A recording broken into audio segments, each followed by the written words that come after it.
Hello students, कैसे हैं आप सब। I hope you all are fine. God bless you all. मैं आपका चौहान सर। आज हम न्यू वीडियो के साथ वी आर हेयर एंड आज का टॉपिक है हमारा जो हमारा पिछली वीडियो से रिलेटेड था, रियल जीडीपी, नॉमिनल जीडीपी। हमने real national income, nominal national income में डिफरेंस करा था, उनका मीनिंग समझा था हमने। वैसे रियल जीडीपी, नॉमिनल जीडीपी मैंने बताया था, ये भी सेम ही है। ऑलमोस्ट इन दोनों का मतलब भी सेम होता है। तो आज हमने उसी को थोड़ा एक्सटेंड करना है आगे, और उसके बाद हम एक और टॉपिक नया पढ़ेंगे। So real GDP and nominal GDP का मतलब क्या है, एक बार हम दोबारा इसको रिकॉल कर लेते हैं। रियल जीडीपी था हमारा जीडीपी कैलकुलेट करना by taking some base year के प्राइसेस, राइट। हम कुछ बेस ईयर के प्राइस, अब बेस ईयर कह सकते हैं कोई भी ईयर को हमने जिसको पक्का कर लिया कि हमने इस ईयर को एज अ कांस्टेंट ईयर लेके चलना है और इसके प्राइसेस के बेसिस में हमने जीडीपी निकालना है, तो उसको हम कहते हैं हमारा रियल जीडीपी। ऐसे ही नॉमिनल जीडीपी क्या था कि हम जीडीपी कैलकुलेट कर रहे हैं करंट ईयर के प्राइसेस को लेके। जो ईयर चल रहा है, जैसे 2020 चल रहा है अभी, तो 2020 के ईयर के प्राइसेस को लेके कैलकुलेट करना जीडीपी, उसको हम कहेंगे ये हमारा नॉमिनल जीडीपी है। सो उन्हीं का आज हमने फॉर्मूला सीखना है, और इसका फॉर्मूला हमारा जो मैंने पीछे लिखा हुआ है आप देखेंगे। इसका फॉर्मूला क्या है हमारा, real GDP is equal to nominal GDP over price index into 100। Real GDP is equal to nominal GDP over price index into 100। अब मैंने इसमें रियल जीडीपी जो मैंने भी आपसे डिस्कस करा, ये मैंने आपको बता दिया यहाँ पे। Real GDP, GDP at constant year prices, nominal GDP, GDP at current year prices. अब इसमें price index is new for you, this is a new term for you. Price index होता क्या है, price index is also known as GDP deflator. GDP deflator, deflate करना मतलब क्या होता है, जैसे हम कहते हैं टायर्स डिफ्लेट हो गए, मतलब हवा निकाल दी गई, तो वैसे ही जीडीपी डिफ्लेटर क्या होता है। आपने देखा है, मैंने रियल जीडीपी, नॉमिनल जीडीपी का जो डिफरेंस कराया था लास्ट क्लास में, मैंने बताया था आपको कि रियल जीडीपी के अंदर प्राइस जो होते हैं वो किसी कांस्टेंट ईयर के P0, आई होप ये मैं थोड़ा इसको बड़ा लिख देता हूं यहाँ पे, P0 इंटू Q1, इसका फॉर्मूला होता है ये। वैसे ही नॉमिनल जीडीपी का फॉर्मूला है P1 इंटू Q1। अब आप यहां पे देखेंगे, हम प्राइसेस क्या कहते हैं इसमें, इसके अंदर दोनों में ही क्वांटिटी वन, मतलब दोनों में ही हमने Q1 से मल्टीप्लाई कर रहे हैं। मैं इसको फॉर्मूले के अकॉर्डिंग समझा रहा हूं आपको कि दोनों में हम क्वांटिटी से मल्टीप्लाई कर रहे हैं। अब इसको प्राइस इंडेक्स बोला गया, मतलब हमने देखा, आज का मैं एग्जांपल ले रहा हूं, 2020 का जीडीपी निकालना 2016 के प्राइसेस को लेके रियल जीडीपी, 2020 का जीडीपी निकालना 2020 के प्राइसेस को बेस लेके नॉमिनल जीडीपी। अब दोनों ही केसेस में आप देखोगे क्वांटिटी सेम ले रहा हूं मैं, प्राइस अलग अलग है, एक बार 2016 का प्राइस, एक बार 2020 का प्राइस। क्वांटिटी उतनी ही रख रहा हूं मैं। अगर मैं एग्जांपल हूं तो मैं अपने घर के राशन का, जीडीपी तो छोड़ो, मैं घर का अगर राशन का आइडिया ले रहा हूं कि मेरा पहले एक महीने का राशन इतना आया था, तो मैं क्वांटिटी उतनी ही रख रहा हूं, इतनी दाल, इतनी आटा वगैरह वगैरह सारे का मैंने क्वांटिटी उतनी रखी। प्राइस एक बार आज का ले रहा हूं, एक बार 2016 के ईयर का प्राइस ले रहा हूं, तो इसके अंदर क्वांटिटी सेम है, प्राइस अलग अलग है दोनों के। तो इस प्राइस के इफेक्ट को निल करने के लिए, आप कह सकते हैं डिफ्लेक्ट करने के लिए, हम उसका भी एवरेज निकाल लेते हैं। इसको हम कहते हैं प्राइस इंडेक्स। कि जो क्वांटिटी तो सेम रखी, प्राइसेस जो अलग अलग लिए हैं, अब उनका भी एवरेज निकाल के हम उसको कहेंगे जीडीपी डिफ्लेक्टर। कि हम उस प्राइस को डिफ्लेक्ट करना चाहते हैं, उस इफेक्ट को डिफ्लेक्ट करना चाहते हैं, that is known as GDP deflector. So GDP deflator का मतलब क्या है, यहां पे मैंने डिफाइन लिखी हुई है इसकी। It measures the average level of prices, मैंने आपको बताया, आपको उसका एवरेज ले लेना, average level of prices of all the goods and services that makeup मतलब हम जो यूज करते हैं इसको, मतलब मैं दोबारा एक बार एक्सप्लेन कर देता हूं कि हम एक बार 2020 के प्राइसेस को ले रहे हैं, एक बार 2016 के प्राइसेस को ले रहे हैं, पर दोनों ही ईयर में क्वांटिटी सेम रख रहे हैं। तो क्वांटिटी अगर सेम रख रहे हैं तो क्वांटिटी तो हटा ही दो, क्वांटिटी को लेके कोई डिफरेंस हो ही नहीं सकता।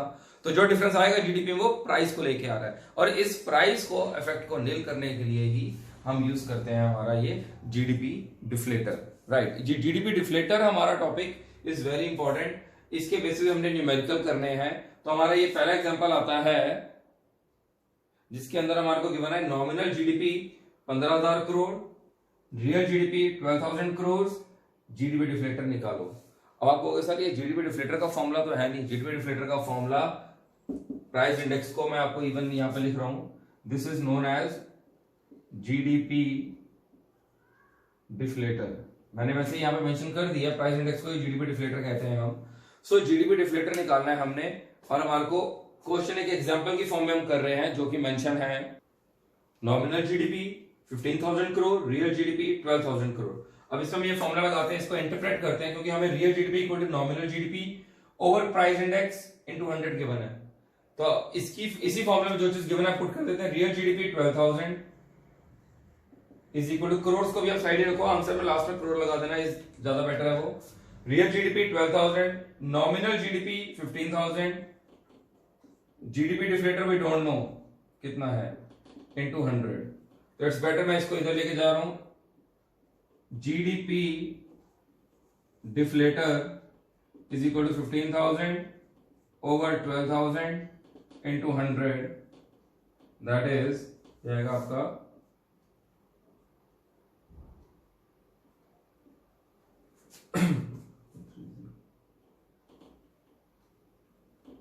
125। सो 125 हमारा ये आ जाएगा जीडीपी डिफ्लेटर का आंसर। 125 के आगे एंड में रुपीस में आ रहा, तो रुपीस में लिख देंगे और करोड़ लगा देंगे आप साथ में, तो 125 crore is our answer. So this is how we have to calculate this GDP deflator. I hope ये आपको क्लियर है, कोई इतना मुश्किल टॉपिक नहीं है। ये भी हमारा बस ये था कि लास्ट से हमने रिलेटेड करा हुआ था टॉपिक को, इसलिए मैं चाहता था इसका आपको एक न्यूमेरिकल समझा दूं। वी नेवर नो, आपका 1 मार्क का न्यूमेरिकल इसका भी आ सकता है। तो डिफाइन आपको पता चल गई है इसकी, एंड न्यूमेरिकल भी सॉल्व करना आ गया। So let's move to the new topic and which is very important, GDP and welfare.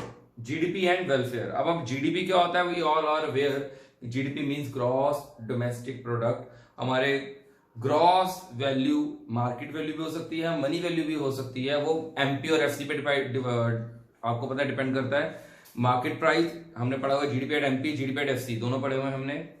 So gross value हमारी होती है सारे गुड्स एंड सर्विसेज जो प्रोड्यूस किए जा रहे हैं हमारी कंट्री के अंदर, उसको हम कहेंगे ये हमारा जीडीपी होता है। ओके जी। अब ये जीडीपी बढ़ता है, अगर हम कहते हैं हमारी कंट्री का जीडीपी इतने करोड़ हो गया, एग्जांपल ले रहा हूं मैं, 2,000 करोड़ हो गया, 20,000 करोड़ हो गया, 5,000 करोड़ हो गया, जितना भी करोड़ हो गया हमारा, आपने बस ये देखना है कि जीडीपी बढ़ रहा है, तो हमें लगता है यार हमारी कंट्री तो ग्रो कर रही है, हमारा जीडीपी बढ़ रहा है, but it's not like that. होता क्या है, जीडीपी बढ़ रहा है, आज हमने पढ़ना है कि ऐसा हो सकता है कि जीडीपी बढ़ रहा है, हमारी कंट्री और गरीब हो रही है। हाँ, हो सकता है ऐसा, ये कब हो सकता है, आज हमने उसी से रिलेटेड पढ़ने हैं कुछ टॉपिक्स कि जीडीपी एंड वेलफेयर। जीडीपी लगता है कि जीडीपी बढ़ रहा है तो मतलब वेलफेयर हो रहा है, बट नहीं, इसमें कुछ लिमिटेशंस हैं। जीडीपी बढ़ने से इट्स नॉट ऑलवेज कि वेलफेयर होता है। वो लिमिटेशंस क्या है, पहला लिमिटेशन आता है हमारा डिस्ट्रीब्यूशन ऑफ जीडीपी। हमारे इंडिया के अंदर, हमारी कंट्री के अंदर जो डिस्ट्रीब्यूशन है जीडीपी की, वो बहुत अनइक्वल है। आपको पता है हमारे यहाँ पे जो अमीर हैं, आप एग्जांपल दे सकते हो टाटा बिरला अंबानी जैसे लोग हैं, जो आप इनका हम देखते हैं हर बार कि भाई इनकी कंपनी ने इतनी से इतने वर्थ से इतनी और वर्थ बढ़ गई है, इनके इतने करोड़ हो गई है, इतने करोड़ हो गई है, इतने अरबों की हो गई है। तो ये जीडीपी आप कह सकते हैं, हमारे यहाँ पे जो जीडीपी की जो डिस्ट्रीब्यूशन है वो अनइक्वल है, in the hands of some people है ये, एंड सम रिच पीपल है। कि हम देखते हैं कि हमारे सामने ही कई ऐसे लोग भी होते हैं कि जिनका बिजनेस पहले हम बोलते हैं जिनका एक बहुत बड़ा शोरूम होता था, और आज जब हम देखते हैं हमारा जीडीपी बढ़ रहा है, पर हम देख रहे हैं यार उनका इतना बड़ा शोरूम बिक के अब उनकी एक छोटी सी दुकान हो गई है। तो ये कैसे हुआ, बिकॉज ऑफ जीडीपी की जो डिस्ट्रीब्यूशन है वो अनइक्वल है। जीडीपी बढ़ रहा है, पर ये बढ़ इसलिए रहा है क्योंकि उन जो रिच पीपल है हमारी कंट्री के, उनकी इनकम बढ़ती है। उनकी इनकम बढ़ने से हमें लगता है कि यार उनकी इनकम बढ़ रही है, वो जीडीपी में शो हो जाती है कि जीडीपी बढ़ रहा है हमारी कंट्री का, बट ऐसा होता नहीं है। बल्कि हमें ये देखा हमने कि जीडीपी बढ़ रहा है क्योंकि उसकी distribution in the hands of some rich people है। तो वो बड़े अमीर लोगों के, रिच पीपल की इनकम बढ़ने के कारण जीडीपी बढ़ रहा है, जबकि एक मिडिल क्लास फैमिली वाला बंदा उतना ही कमा रहा है या हो सकता है उससे कम कमा रहा हो। तो ये भी पॉसिबल है, इसलिए इसको हम कहते हैं, आप कह सकते हो इसका सेकंड पॉइंट जो मैंने लिखा है, gap between the rich and poor बढ़ता जा रहा है। जीडीपी बढ़ रहा है पर अमीर और गरीब के बीच का गैप, इनकम गैप जो होता है इनका, वो भी बढ़ता जा रहा है। मतलब गरीब गरीब होता जा रहा है एंड अमीर अमीर होता जा रहा है। ये हम देखते भी अपने सामने, ऐसा होता है कि अमीर अमीर होता जा रहा है, गरीब गरीब होता जा रहा है। जो बेचारा पहले मान लो झुग्गी में रहता था, उसके पास झुग्गी भी नहीं रही, वो भी बिक गई बेचारे की, और वो सड़क पे सो रहा है। So that means it's possible कि जीडीपी बढ़ रहा है एंड हमारा वेलफेयर कम हो रहा है, लोगों का भला कम होता जा रहा है, जीडीपी बढ़ता जा रहा है। नेक्स्ट आता है हमारा इसमें जीडीपी, अगेन एक वेलफेयर का मतलब जीडीपी और वेलफेयर का डायरेक्ट लिंक क्यों नहीं होता। नेक्स्ट रीजन है इसका चेंज इन प्राइसेस।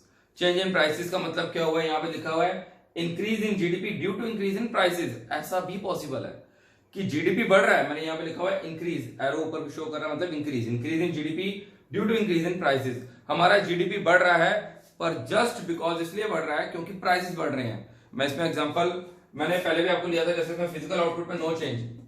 अब इसका एग्जांपल दोबारा वही राशन वाला डाल सकते हैं हम कि मैं पहले मान लो जो अपने घर के अंदर राशन लेके आता था, मेरा सारा का सारा राशन पूरा घर का 15,000 में आ जाता था। अब वही राशन मैं पिछले साल तक जो 15,000 में लेके आ रहा था महीने का राशन, इस साल ऐसा अचानक कुछ हुआ कि मुझे अब वही राशन सारा 18,000 का पड़ रहा है, 18,000 का। तो मैं देख रहा हूँ क्वांटिटी तो उतनी है पर ये 18,000 का पड़ रहा है, तो मैंने जब खर्चे होंगे स्पेंड तो मैंने 18,000 ही किए होंगे। मतलब आप ये कह सकते हो कि वो 18,000 भी मेरे जीडीपी में शो हो रहा है कि 15,000 से 18,000 हो गया। बट द थिंग इज वो 18,000 में क्वांटिटी तो मुझे उतनी मिली ना, क्वांटिटी मैं ज्यादा नहीं लेके आ रहा, मतलब महंगाई बढ़ गई इसके कारण जीडीपी बढ़ा। ये पॉइंट पकड़ना आपने, महंगाई बढ़ गई इसके कारण जीडीपी बढ़ा, फिजिकल आउटपुट में नो चेंज। तो ऐसा भी होता है कि कोई फैक्ट्रीज जो अपने फैक्ट्रियों में प्रोडक्शन कर रही है गुड्स एंड सर्विसेज की, वो उतनी क्वांटिटी कर रही है, उनकी क्वांटिटी में कोई चेंज नहीं आ रहा, फिजिकल आउटपुट में कोई चेंज नहीं आ रहा, no change in physical output, but price बढ़ गए हैं उनके पर यूनिट के, प्रोडक्ट जो वो बना रहे हैं पर यूनिट का प्राइस बढ़ने के कारण जीडीपी बढ़ रहा है। मतलब महंगाई वो बढ़ रही है और जीडीपी बढ़ रहा है, तो ये कोई हमारी ग्रोथ नहीं हो रही, हमारा वेलफेयर नहीं हो रहा। ये सेकंड पॉइंट था हमारा। थर्ड पॉइंट आता है नॉन मॉनेटरी एक्सचेंजेस।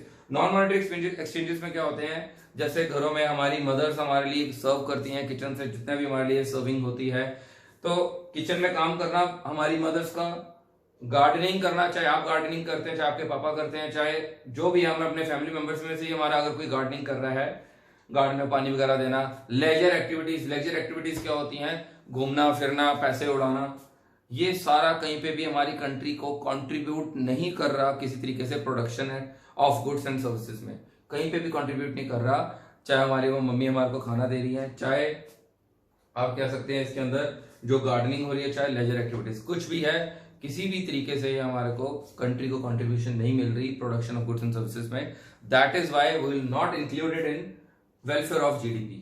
सो नॉन मॉनेटरी एक्सचेंजेस में ये कवर होता है हमारा। नेक्स्ट पॉइंट है एक्सटर्नलिटीज।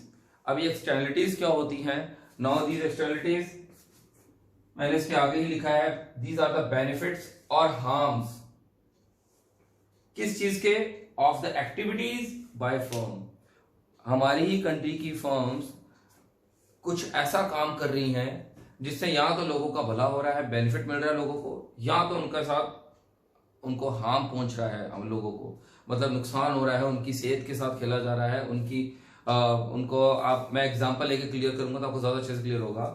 तो बेनिफिट्स जिससे लोगों को पहुंच रहे हैं उसको हम कहते हैं वो पॉजिटिव एक्सटर्नलिटी है, जिससे लोगों को हार्म पहुंच रहा है वो हमारी नेगेटिव एक्सटर्नलिटी में आती है। पॉजिटिव वाली जो मतलब बेनिफिट्स पहुंच रहे हैं तो वो पॉजिटिव एक्सटर्नलिटी, एंड अगर उनको हार्म पहुंच रहा है तो वो नेगेटिव एक्सटर्नलिटी है। अब इसका एग्जांपल लेते हैं पॉजिटिव एक्सटर्नलिटी। फॉर एग्जांपल मेरी एक फर्म है और मैं अच्छे खासे एक फर्म चला रहा हूं, करोड़ों अरबों की वर्थ है मेरी मान लो फर्म की, और मैंने क्या करा अपने ही फर्म के प्रीमाइसेस में, यहाँ पे एग्जांपल डाल रहा हूं मैं, मान लो ये पूरी मेरी एक फर्म है जहां पे मेरा एक सेटअप हुआ पड़ा है पूरी फर्म का, इतने एरिया में मेरी फर्म चल रही थी, इतना पूरे एरिया में मेरी फर्म चल रही है, यहाँ पे सारा सेटअप हुआ पड़ा है, पर मैंने देखा मेरे यहाँ पे इतनी जगह खाली पड़ी है जहां पे अभी तक मैंने अपनी कुछ सारा कह सकते हो जितना भी, जब मेरी बिल्डिंग बन रही थी उसका जो भी पुरानी बिल्डिंग तोड़ के बनाई हमने, सारा जो कबाड़ कुबूड़ था सारा स्क्रैप यहाँ फेंका हुआ था हमने, तो यहाँ पे सारा स्क्रैप फेंका हुआ था। मेरे दिमाग में आइडिया आया यार एक काम करते हैं, ये सारा स्क्रैप वगैरह हटा के, तो अच्छी खासी जगह थी ये, आप कह सकते हो मतलब बहुत बड़ी जगह है, 2-3 हजार गज, 4,000 5,000 गज की जगह है ये, जो खाली पड़ी हुई थी, स्क्रैप वगैरह पड़ी हुई थी, मेरे इसमें यूज नहीं हो पा रहा। तो मैंने दिमाग लगाया, मैंने करा कि इसको लिए मैंने लोगों के भले के लिए यहाँ पे एक पार्क खुलवा दिया, कि यहाँ पे एक पार्क खुलवा देते हैं जहाँ पे बड़े बुजुर्ग बच्चे वगैरह आएंगे, खेलेंगे, वॉक कर सकते हैं, मतलब अपना टाइम स्पेंड कर सकते हैं, बच्चों के लिए झूले लगवा दिए। ये सबका फायदा मुझे ये मिला कि मैं मतलब फायदा कह सकते हो, मुझे पैसों के टर्म में कुछ नहीं मिला, बट जस्ट एक पब्लिक इमेज मेरी अच्छी इंप्रूव होगी। अब तो बात वही आती है कि मैंने ये एक पॉजिटिव एक्सटर्नलिटी में यहाँ पे लिख देता हूं कि यहाँ पे मैंने एक पार्क खुलवा दिया, ये मेरा एक फैक्ट्री सेटअप है, फर्म सेटअप है, जहां पे मैंने एक पार्क पब्लिक के लिए खुलवा दिया। तो इसको हम कहेंगे ये एक पॉजिटिव एक्सटर्नलिटी करी है मैंने, क्लियर, जिसका मुझे कोई बेनिफिट नहीं मिला पैसों के टर्म्स में, बट लोगों की टर्म मतलब पब्लिक इमेज मेरी अच्छी इंप्रूव होगी इसमें। नेगेटिव एक्सटर्नलिटी क्या होती है? अब नेगेटिव एक्सटर्नलिटी का मतलब आता है यहाँ पे कि मैंने फर्म मेरी सेटअप है, ऑब्वियसली जो मैं फर्म से मेरे जो फैक्ट्री सेटअप है, जो मेरा पूरा उसमें मशीन्स वगैरह जो चिमनीज लगी हुई है उसमें धुआं उड़ रहा है, वो सारा एनवायरमेंट को गंदा कर रहा है। चाहे मैंने जितनी मर्जी चिमनी ऊपर कर ली, लेंथ ऊपर कर ली इसकी, बट स्टिल एनवायरमेंट को गंदा कर रहा है। ये आती है एक नेगेटिव एक्सटर्नलिटी। अब आप ये देखेंगे, चाहे मैं पॉजिटिव एक्सटर्नलिटी चाहे नेगेटिव एक्सटर्नलिटी, पैसों के टर्म में मुझे कुछ फायदा नहीं मिला। अगर मैं कुछ गलत कर रहा हूं तो मेरे को गवर्नमेंट, आप कह सकते हो, मेरे पे पेनल्टी भी नहीं लगा रही, और अगर मैं कुछ अच्छा कर रहा हूं तो गवर्नमेंट मुझे उसका कुछ फायदा भी नहीं दे रही। तो ये कुछ बेनिफिट्स और हार्म्स होते हैं एक्टिविटीज के, बेनिफिट एंड हार्म्स होते हैं एक्टिविटीज बाय द फर्म, जिससे फर्म को ना तो पैसा मिलता है अगर वो कुछ अच्छा कर रहे हैं, और ना ही उनको आप कह सकते हो पेनल्टी लगाई जाती है अगर वो कुछ बुरा कर रहे होते हैं। तो दिस शोज ये पॉजिटिव एंड नेगेटिव एक्सटर्नलिटीज हैं। मैंने यहाँ पे लिखा है ब्रैकेट में नॉट काउंटेड इन जीडीपी, ये चीजें भी जीडीपी में काउंट नहीं होती। तो ये भी हमें क्लियर हुआ कि इससे भी आप कह सकते हो अगर हम ये कुछ अच्छा कर रहे हैं बुरा कर रहे हैं तो ये भी जीडीपी में काउंट नहीं हो रहा। एंड लास्ट तो बहुत बेसिक सा पॉइंट है जो आपको बड़े टाइम से पता है, इंक्रीज पॉपुलेशन ग्रोथ, और हमारे कंट्री में तो पॉपुलेशन ग्रोथ एवर इंक्रीजिंग है। Increase rate of population is more than increase rate of GDP. अगर हमारा पॉपुलेशन इंक्रीजिंग रेट ज्यादा है जीडीपी इंक्रीजिंग रेट से, तो हम बोलेंगे हमारा पिछले साल 5000 करोड़ था जीडीपी, इस साल हमारा 7000 करोड़ हो गया, और हम खुश हुए कि 2000 करोड़ हमारा जीडीपी बढ़ गया इस साल। पर बाद में पता लगता है यार हमारी पॉपुलेशन भी तो डबल हो गई है, पॉपुलेशन भी तो 1/4 और बढ़ गई है। पता लगता है कि यार ये चीज तो सारा कबाड़ा हो गया, कुछ भी नहीं हुआ इसमें फायदा। तो इससे हमें क्लियर हुआ कि पर कैपिटा इनकम हमारी गिर गई, बल्कि हमारी पॉपुलेशन ग्रोथ बढ़ने के कारण पर कैपिटा इनकम गिर गई, पर हमें सिर्फ एक पिक्चर ये दिख रही है कि जीडीपी बढ़ गया है। तो अगेन ये हमें ये शो करता है कि जीडीपी बढ़ना डज नॉट मीन कि हमारा वेलफेयर बढ़ रहा है। क्लियर हुआ? जीडीपी बढ़ता है तो मतलब हमें इस टॉपिक से क्लियर हुआ कि जीडीपी बढ़ता है तो इसका मतलब ये नहीं होता कि वेलफेयर भी बढ़ता है। ओके जी, तो आज हमने ये टॉपिक पढ़े हैं, आपने इसको अगेन लिख के प्रैक्टिस करना, अच्छे से समझना, और अगर आपको क्लियर नहीं हुआ, कुछ टॉपिक नहीं क्लियर, तो आप इनको कमेंट्स वगैरह कर सकते हैं, एंड लाइक सब्सक्राइब शेयर कर सकते हैं वीडियो को। सो दैट्स ऑल, हमारा ये टॉपिक है। नेक्स्ट क्लास में हम अब कुछ और नया टॉपिक करेंगे, एंड उसको वी आर मतलब यू कैन से कि we are almost at the, नहीं अभी ऑलमोस्ट तो भी नहीं बोलूंगा मैं, अभी हमारा कुछ पोर्शन रहता है, मतलब आई वुड से कि 60% of national income is over, 40% is still left, जिसके अंदर न्यूमेरिकल्स और एक कुछ इंक्लूजन एक्सक्लूजन वाला पॉइंट्स रहते हैं। So that's all for today, till then take care of yourself. अगर कोई डाउट हो तो मेरे से पूछ सकते हैं, और ध्यान रखो अपना। नेक्स्ट वीडियो में हम कुछ और नया टॉपिक लेके आते हैं। Till then good bye.